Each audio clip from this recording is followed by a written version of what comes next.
Hello everyone, this is समीक्षा classes. आपका इस क्लास में स्वागत है। हम पॉलिटी पढ़ रहे थे, इंडियन पॉलिटी, और इंडियन पॉलिटी में हम लोग पिछले क्लास में शुरुआत किए थे historical development of Indian constitution. तो historical development of Indian constitution में जो हम देख रहे थे वो दो भागों में देख रहे थे।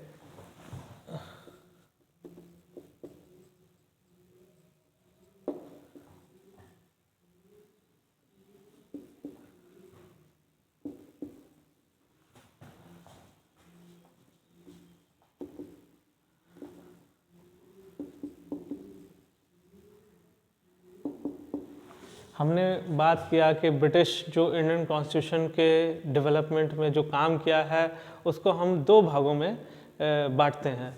पहला है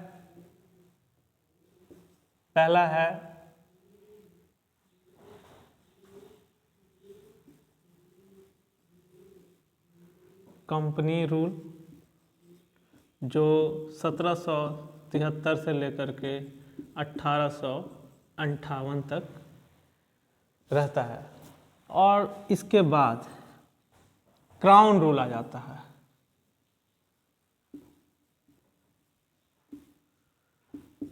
(1858) टू टिल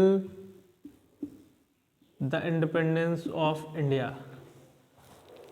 हम ये दोनों कंपनी रूल और क्राउन रूल पर बात कर रहे थे। कंपनी रूल में जो भी एक्ट्स आए उस पर हमने पिछले क्लास में बात किया, और क्राउन रूल में भी जो एक्ट्स आए उस पर भी बात किया। अब हम विस्तार से पढ़ेंगे कि कंपनी रूल में जो पहला जो रेगुलेटिंग एक्ट था, जो एक्ट बना, वो रेगुलेटिंग एक्ट 1773 को बना। तो उसको हम विस्तार से देखते हैं।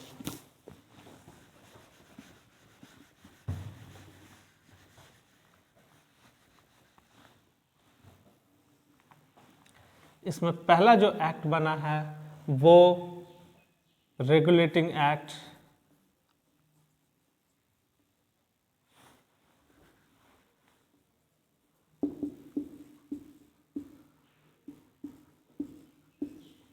1773। अब रेगुलेटिंग एक्ट 1773 से पहले हम जानते हैं कि 1765 में दीवानी राइट्स मिल जाते हैं। किसको? ब्रिटिशर्स को। ब्रिटिशर्स को दीवानी राइट्स बंगाल, बिहार एंड उड़ीसा का मिलता है। बंगाल, बिहार एंड उड़ीसा, ये दीवानी राइट्स किसका किसका मिलता है? बंगाल, बिहार एंड उड़ीसा का दीवानी राइट्स मिलता है। Means rights over revenue and civil justice. दीवानी राइट्स क्या होता है? दीवानी राइट्स को हम लोग दीवानी राइट्स को नोट्स के तौर पर लिख सकते हैं साइड में। Rights over revenue and civil justice. Rights over revenue and civil justice, ये है।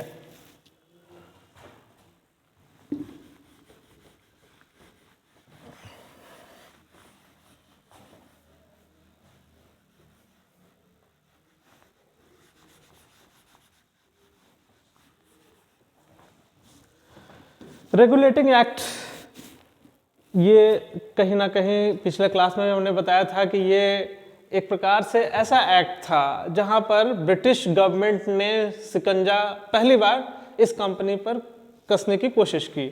तो जब हम बात करते हैं रेगुलेटिंग एक्ट, तो इसमें सबसे पहले 18 मई 1773 को, इसमें पॉइंट वाइज लिख सकते हैं कि 18 मई 1773 को लॉर्ड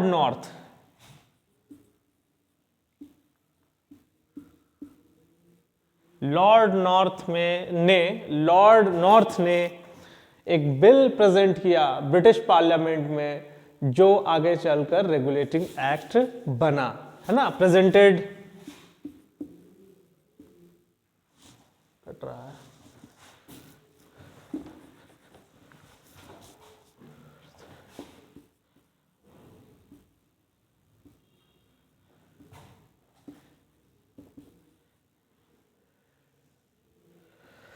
अब इस बिल को जब पास हो गया तो यही फिर रेगुलेटिंग एक्ट के रूप में आता है और ये इंडियन जो टेरिटरी में ये रेगुलेटिंग एक्ट को लागू कर दिया जाता है। ये सबसे पहला चीज़ है कि लॉर्ड नॉर्थ ने 18 मई 1773 को एक बिल प्रेजेंट किया ब्रिटिश पार्लियामेंट में जिसे हम रेगुलेटिंग एक्ट कहते हैं। फिर इसमें क्या था, ये कहीं ना कहीं रेगुलेट करने की कोशिश की गई थी, इम्प्रूव करने की कोशिश की गई थी। हम ये जानते हैं कि कंपनी वो सिर्फ एक आदमी के द्वारा रन नहीं किया जा रहा था, ग्रुप ऑफ प्रोप्राइटर्स, जो कुछ लोगों का एक समूह था जो इस कंपनी यानी ईस्ट इंडिया कंपनी को रन कर रहा था। तो ये जो ग्रुप ऑफ कंपनीज हम देखते हैं, ग्रुप ऑफ जो प्रोप्राइटर्स हैं, कोर्ट ऑफ प्रोप्राइटर्स यहाँ पर कहेंगे। इसको मैं मिटा देता हूँ, इसको पूरा ही मिटा देता हूँ।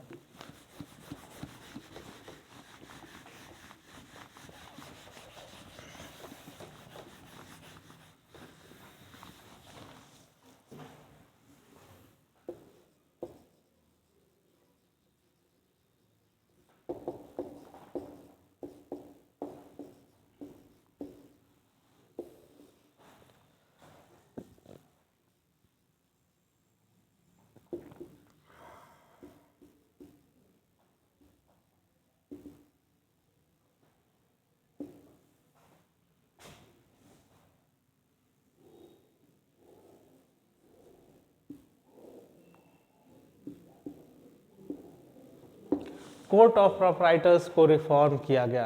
कोर्ट ऑफ प्रोप्राइटर्स को रिफॉर्म यहाँ पर किया गया। यहाँ पर कैसे, तो इसका जो शेयर वैल्यूज है, शेयर जो पहले 500 पाउंड था इसे बढ़ा करके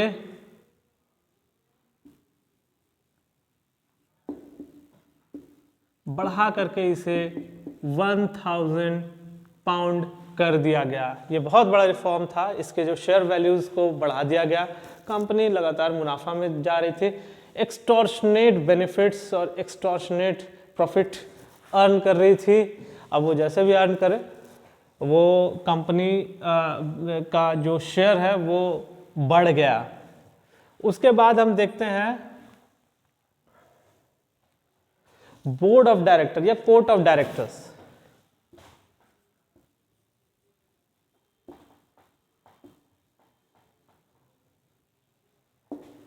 बोर्ड ऑफ डायरेक्टर्स में 24 मेंबर्स कर दिए गए।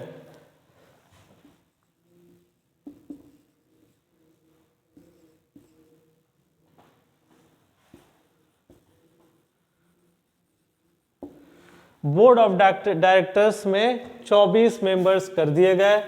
24 मेंबर्स को इनका जो टेन्योर था वो 4 सालों का रहता था, हैविंग tenures of 4 years। ये चीजें हैं, 4 सालों का इनका टेन्योर होता था। ये यहां पे 6 मेंबर्स हर साल रिटायर कर जाते थे, every year.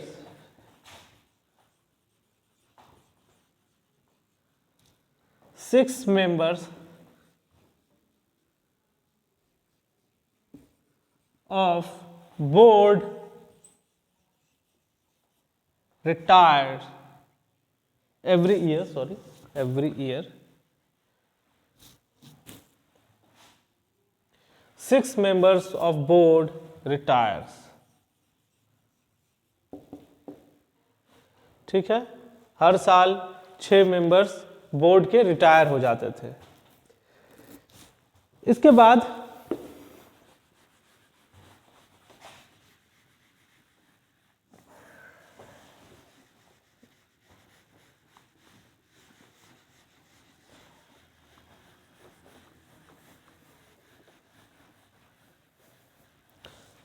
Now,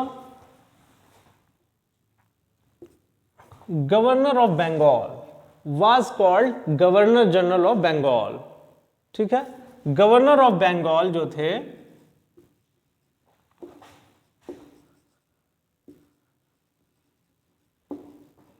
was now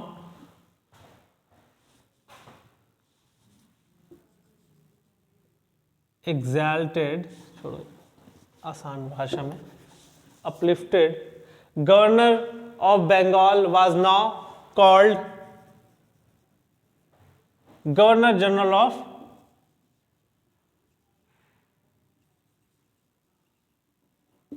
of Bengal. Governor of Bengal was now called as governor general of Bengal. इसका मतलब ये हुआ कि इनका कद या इनके पोस्ट को ज़्यादा बढ़ा दिया गया। यानी जो प्रेसिडेंसीज थी, जो प्रेसिडेंसीज थी बंगाल, एक मिनट,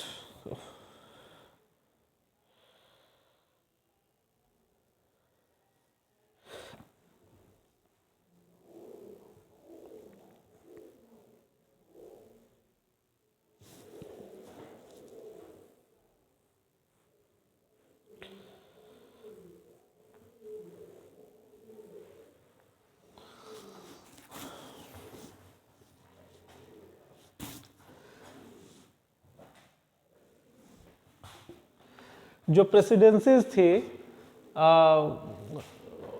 मद्रास एंड बॉम्बे की, उस प्रेसिडेंसीज से ज़्यादा पावरफुल इसे बना दिया गया, सिंपल भाषा में। नाउ अगेन सुप्रीम कोर्ट का एस्टैब्लिशमेंट होता है, establishment of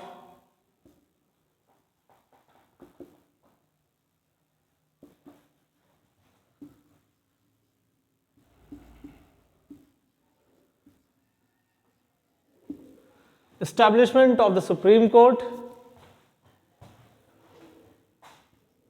in Fort William, Calcutta. ठीक है, हैविंग, इसमें कितने मेंबर्स होते हैं?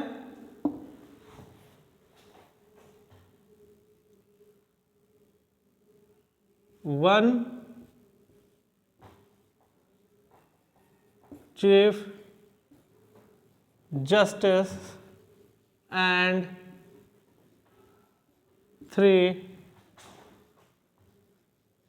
other जजेस। इसमें एक चीफ जस्टिस होता है और 3 अदर जजेस होते हैं। ये बहुत इम्पोर्टेंट इसका इस रेगुलेटिंग एक्ट 1773 का एक इम्पॉर्टेंट रेगुलेशन ये था। अब हम बात करते हैं कि ये यहाँ पर इस कानून के आधार पर हम देखते हैं कि ब्रिटिशर्स ने कंपनी के ऑफिशियल्स या सर्वेंट्स को ब्राइब लेने, किसी प्रकार की घूसखोरी या किसी प्रकार का प्राइवेट ट्रेड से वहाँ के लोकल लोगों से उस पर प्रतिबंध लगा देता है। तो ये हम देखते हैं British government prohibited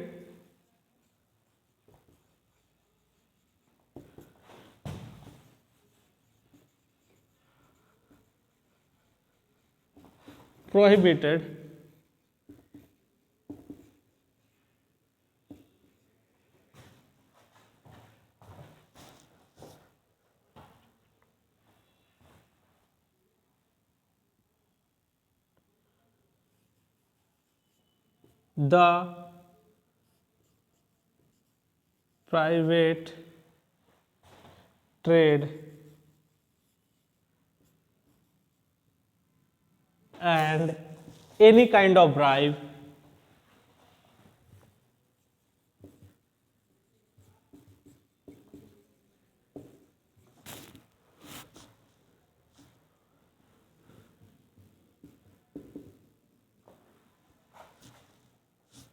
from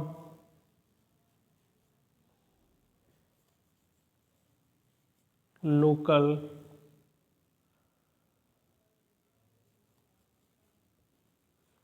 natives. ठीक है, ये किसी प्रकार के भी ब्राइब या प्राइवेट ट्रेड पर पाबंदी लगाती हुई है, यानी कंपनी के कोई भी सर्वेंट्स या ऑफिशियल्स ऐसा नहीं कर सकते थे। अब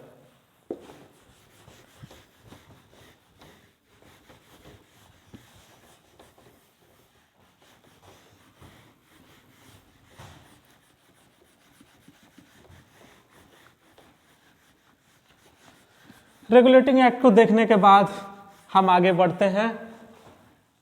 अब 1773 के जो एक्ट्स है इसमें भी कुछ कमियां रह जाती हैं जो आगे चलकर इसको सुधारने की कोशिश की जाती है। वो अमेंडिंग एक्ट ऑफ 1781 के माध्यम से कोशिश की जाती है। तो हम अगला जो देखते हैं अमेंडिंग एक्ट ऑफ 1781।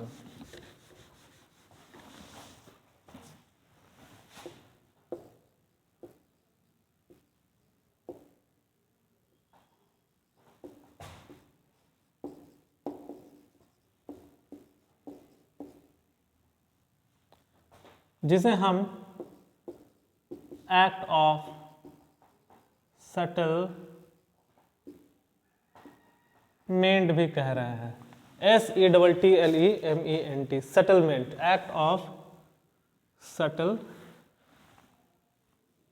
सेटलमेंट भी कह सकते हैं।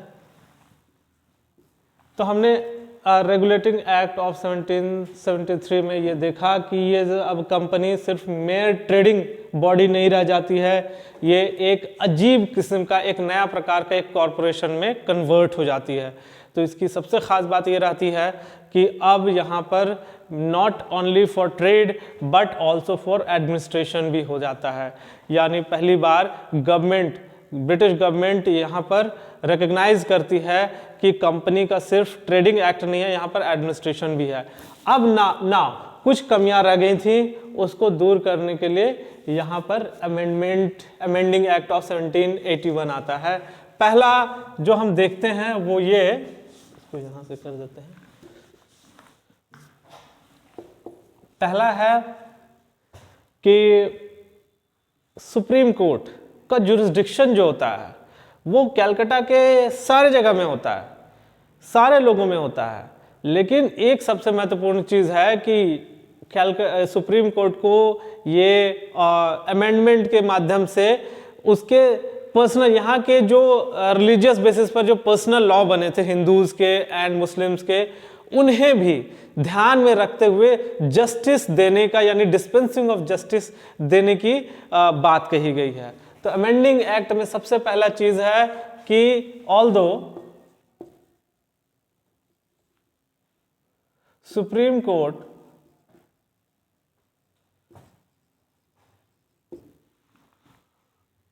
हैड इट्स जुरिस्डिक्शन, इसका जो क्षेत्राधिकार था वो पूरे कलकत्ता में सारे लोगों पर था। Had it's jurisdiction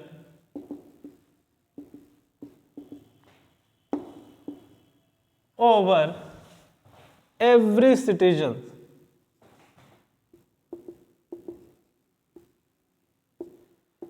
of Calcutta। ठीक है, कलकत्ता में सारे लोगों पर इसका क्षेत्राधिकार था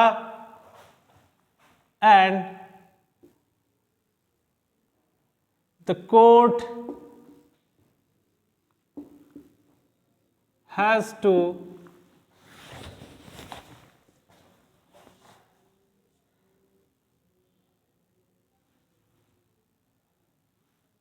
look after the personal law of Hindus and Muslims. सबसे इम्पॉर्टेंट एक जब लिखते समय एक बात हम कह देते हैं कि रेगुलेटिंग एक्ट 1773 में एक बहुत वेग चीज़, क्यों ये सब अमेंडिंग एक्ट आ रहा है 1781, क्यों सुधारने की ज़रूरत पड़ी, तो एक चीज़ हम बताते चले कि 1773 के एक्ट में जुरिस्डिक्शन मतलब क्षेत्र का बहुत क्लियर कट बहुत बताया नहीं गया था कि सुप्रीम कोर्ट का क्या क्षेत्राधिकार है, and even governor general of Bengal का क्या क्षेत्राधिकार है, मतलब कन्फ्यूजन था। इसका मतलब यह है कि दोनों का जो जुरिस्डिक्शन को लेकर के हमेशा टसल बना रहता था, तो सबको सॉल्व करने के लिए हम अमेंडिंग एक्ट ऑफ 1781 को यहाँ पर पाते हैं, और इस तरह के कुछ चीज़ें जो हम देखते हैं बदलाव या कुछ क्लैरिटी को यहाँ लाने की कोशिश की जाती है। दूसरा जो सबसे महत्वपूर्ण चीज़ है यहाँ पे, इट recognized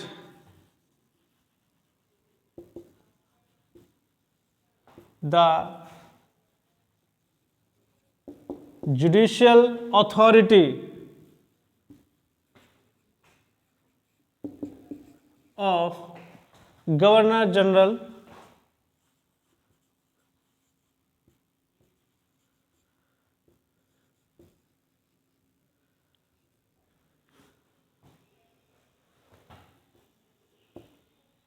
इन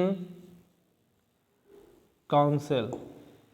ठीक है, एक चीज़ और हमको रेगुलेटिंग एक्ट 1773 में बताना है। रेगुलेटिंग एक्ट 1773 में हम देखते हैं कि गवर्नर जनरल ऑफ बंगाल, जो गवर्नर ऑफ बंगाल थे, गवर्नर जनरल ऑफ बंगाल जो बन गए, इसको थोड़ा सा लिख लेना है क्योंकि इम्पॉर्टेंट पॉइंट था रेगुलेटिंग एक्ट का। रेगुलेटिंग एक्ट 1773 का एक इम्पॉर्टेंट पॉइंट था कि एक पॉइंट जो हम बता रहे हैं एक्स्ट्रा जो छूट गया था वहाँ पे, वो ये है कि गवर्नर जनरल, दिख रहा है ना, ओह सॉरी कट गया,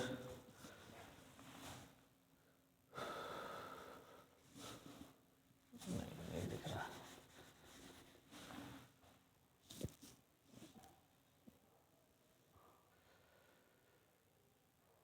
अच्छा, बस इतना समझ लें, यहाँ पे कहाँ लिख दें, ठीक है।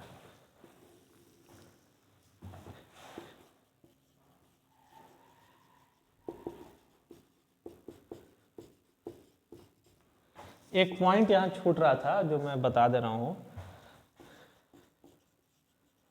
Governor general of Bengal will be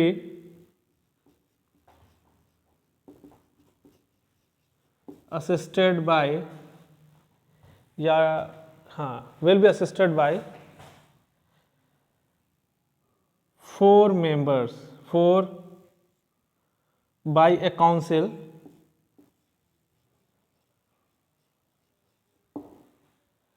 having 4 members.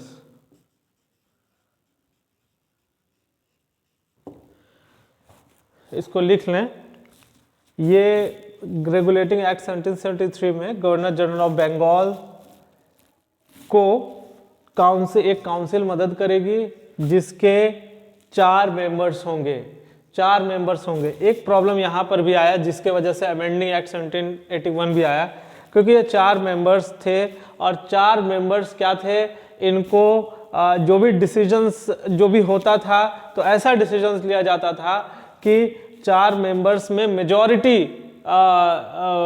जो होते थे, ये मेजॉरिटी मतलब जो भी डिसीजंस होते थे वो मेजॉरिटी बेसिस पर होता था कि अगर मेजॉरिटी आ गई तो वो डिसीजंस मान लिया जाता था। ये जो 4 मेंबर्स इसमें पावरफुल हो गए, क्योंकि ये 4 मेंबर्स ऐसे थे या इस तरह का डिसीजन लेते थे कि वो किसी अपना रिस्पॉन्सिबिलिटीज जो है वो उससे बरी हो जाए, मतलब वो रिस्पॉन्सिबिलिटीज से वो बरी हो जाए। कहने का मतलब ये है कि डिसीजन वैसा हो कि इसका रिस्पॉन्सिबल यानी उसका जिम्मेदार गवर्नर जनरल हो। तो गवर्नर जनरल को ऐसा डिसीजन जो गवर्नर जनरल पर जिम्मेदारी जाए वैसे डिसीजंस ली जाती थी।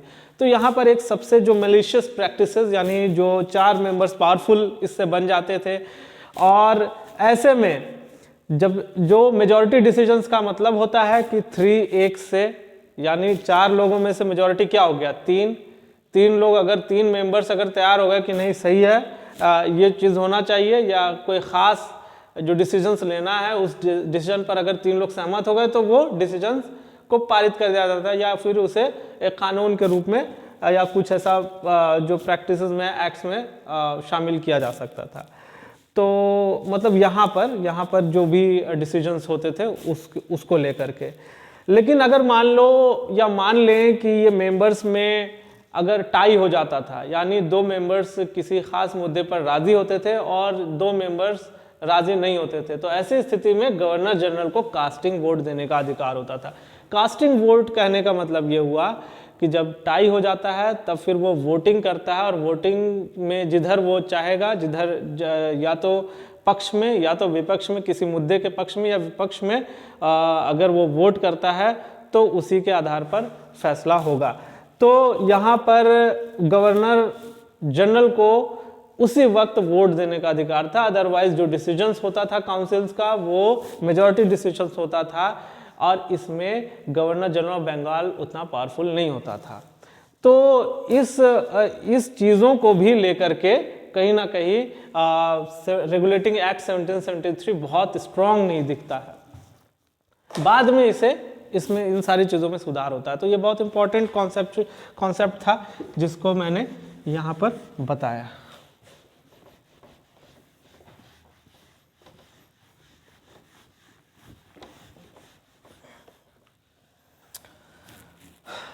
अब यहाँ पर इस अमेंडिंग एक्ट ऑफ 1781 में हम लोग पढ़ते हैं कि it recognise the judicial authority of the governor general in council, यानी इसने जो जुडिशियल अथॉरिटी थी उसको भी मतलब इसने पहचाना। It recognise the appellate jurisdiction, इसको यहाँ पर अपीलीय जो क्षेत्राधिकार था, जो जुडिशियल मतलब कुछ जुडिशियल अथॉरिटी था, न्यायिक क्षेत्राधिकार था, उसको इस अमेंडिंग एक्ट के माध्यम से इसको रिकग्निशन मिलता है, इससे पहचान मिलती है। तो यानी इसको हम आगे ये कह सकते हैं कि इसमें जो एपेलेट जुरिस्डिक्शन को it also means it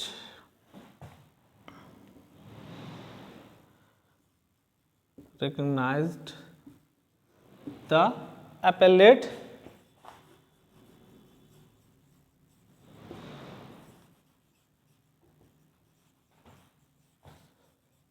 jurisdiction of governor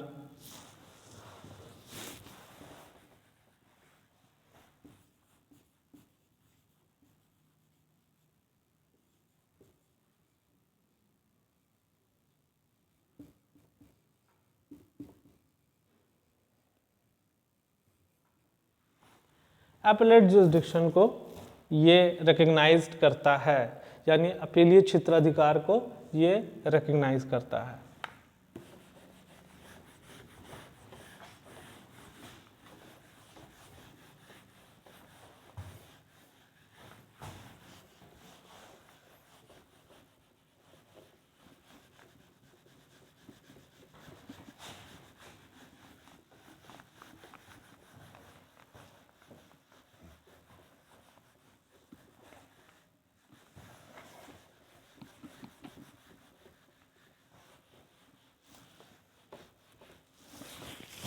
तीसरा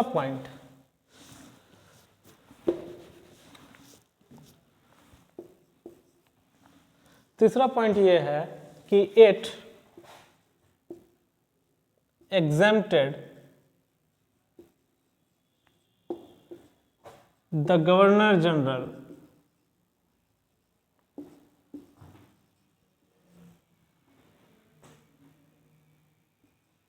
in council from the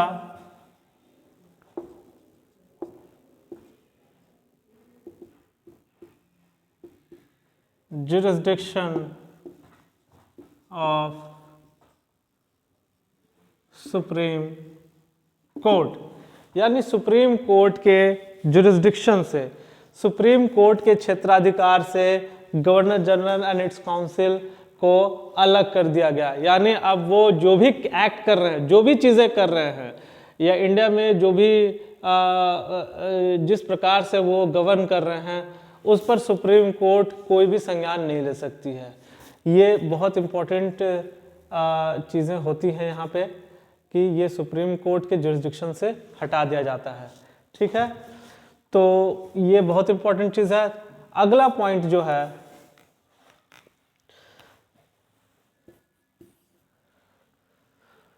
supreme court के जुरिस्डिक्शन से एक और चीजें भी चली जाती हैं, यानी वो उसके क्षेत्राधिकार से हटा दिया जाता है, यानी रेवेन्यू मैटर्स को। It excluded the revenue matters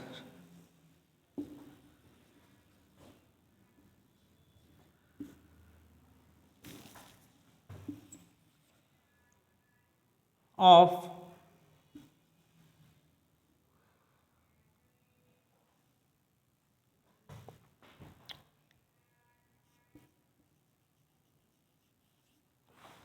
company from the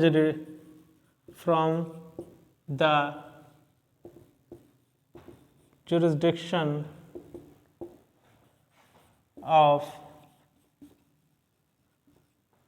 Supreme Court, and also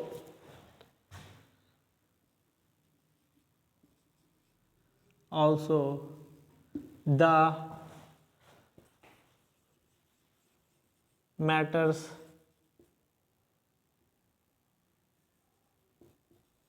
arising from the revenue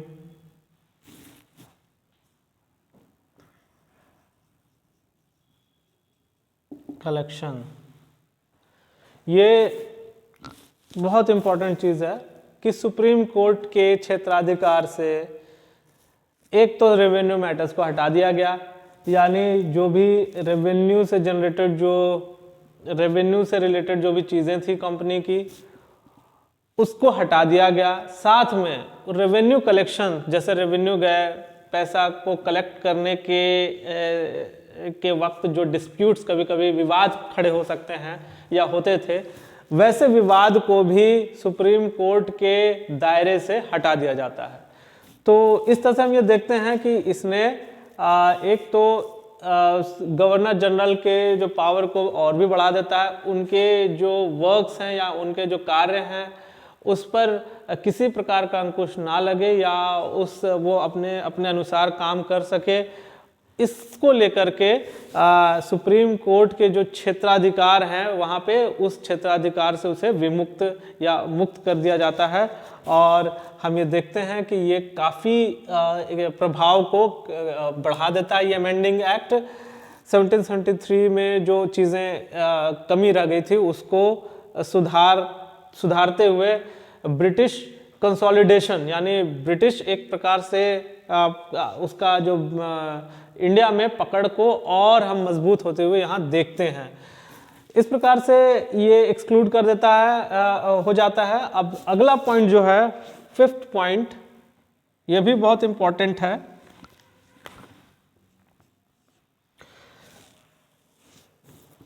appellate jurisdiction of, या फिर यूं कहे कि फेडरल कोर्ट, ये provincial court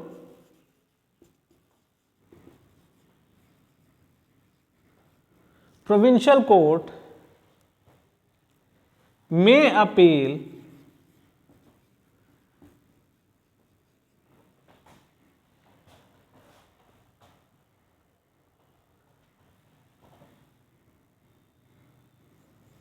to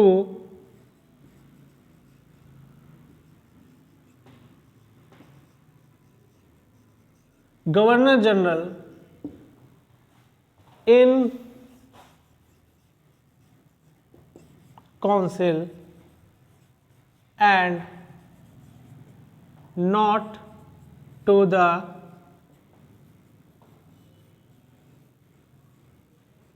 Supreme Court। यहां पर एक चीज से साफ कर दी गई कि प्रोविंशियल कोर्ट कहां अपील करेगा, गवर्नर जनरल इन काउंसिल के पास, ना कि वो सुप्रीम कोर्ट के पास अपील करेगा। ये भी एक महत्वपूर्ण इसका एक पार्ट था। अब नेक्स्ट हम ये देखेंगे, ये इतना काफी है। अब जो नेक्स्ट है वो Pitt's India act, Pitt's India act हम देखेंगे।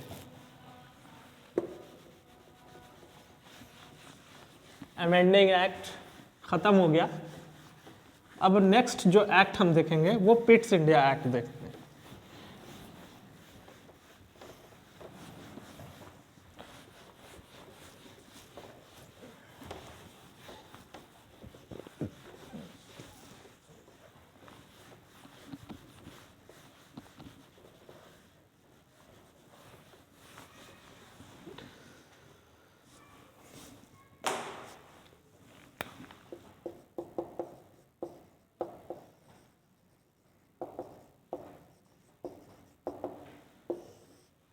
Pitt's India act 1784। ये पिट्स इंडिया एक्ट 1784 बना कैसे? ये वजह ये थी कि लगातार नज़रें बनी हुई थी ब्रिटिश गवर्नमेंट की, इंडिया में ब्रिटिशर्स या ब्रिटिश कंपनी किस तरह से काम कर रही है उस पर ब्रिटिश पार्लियामेंट लगातार नज़र बनाई हुई थी और रह रह करके बातें उठती रहती थी कि क्या कमी है, क्या इम्प्रूवमेंट होना चाहिए। कहीं ना कहीं ये पिट्स इंडिया एक्ट ने भी सुधार करने, रेगुलेटिंग एक्ट में सुधार करने की ही कोशिश मात्र थी।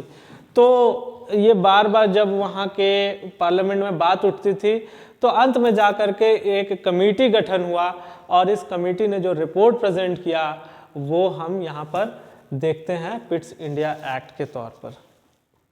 तो इसमें सबसे महत्वपूर्ण चीज़ है ये है कि इट्स सेपरेटेड, ये पहला है, it's separated the commercial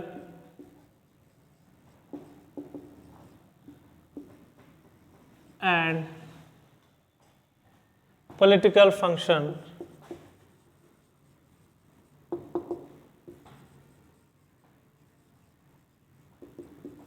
of the company। ये पॉलिटिकल और कमर्शियल फंक्शन यानी एक कमर्शियल और पॉलिटिकल राजनीतिक जो कार्य थे उसको यहाँ पर अलग करने की कोशिश की गई थी। इस एक्ट के माध्यम से हम देखते हैं एक कमर्शियल और एक पॉलिटिकल फंक्शन जो थे उसको अलग कर दिए गए। पॉलिटिकल जो फंक्शंस थे, पॉलिटिकल फंक्शंस के लिए हम देखते हैं एक बॉडी या एक निकाय बनाई गई। वो निकाय का नाम था, वो निकाय जो थी उसे हम जो पॉलिटिकल फंक्शंस करते थे वो हम कोर्ट ऑफ डायरेक्टर्स कहते थे। सॉरी, एक मिनट जस्ट हम रिफिल भर रहे हैं इसमें थोड़ा सा।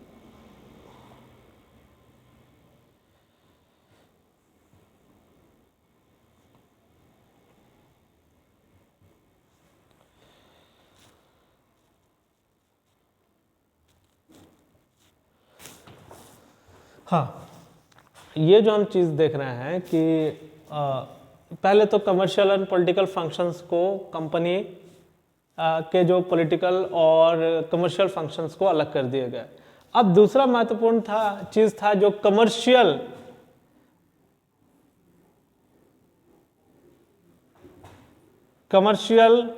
Functions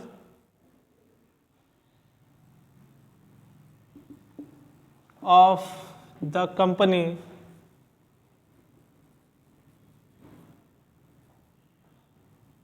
was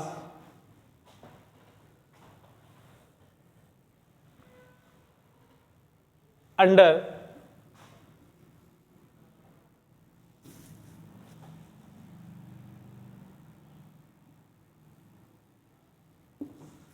court of directors.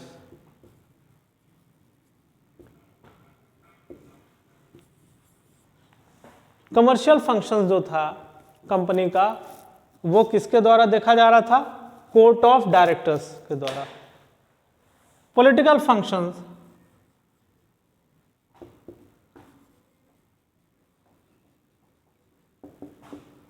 Of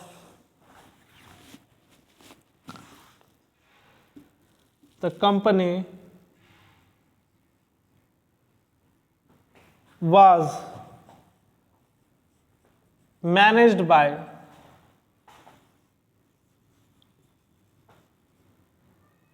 board of control.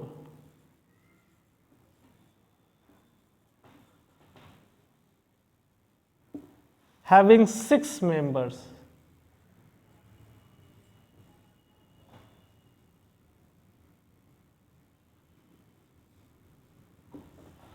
हम ये देखते हैं कि पॉलिटिकल फंक्शंस जो कंपनी के थे वो किसके द्वारा है? बोर्ड ऑफ कंट्रोल के द्वारा। बोर्ड ऑफ कंट्रोल के द्वारा जिसके 6 मेंबर्स थे उनके द्वारा देखे जा रहे थे।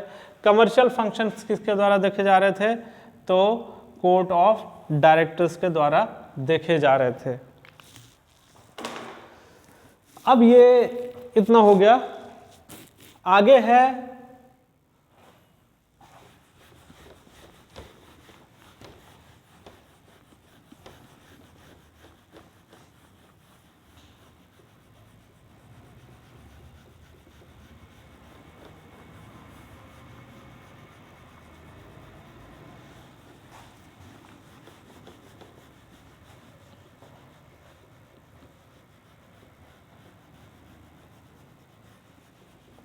पिट्स इंडिया एक्ट 1784 में ये बहुत इम्पोर्टेंट डेवलपमेंट था कि board of control and code of directors का निर्माण होना।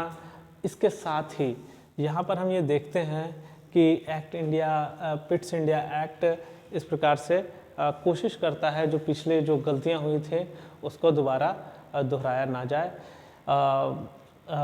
आज का जो क्लास है हम यहाँ फिनिश करते हैं। नेक्स्ट क्लास में हम बात करेंगे कि रेगुलेटिंग चार्टर एक्ट 1793 की। तो हम लोग नेक्स्ट क्लास में चार्टर एक्ट 1793 को डिस्कस करेंगे। Thank you very much.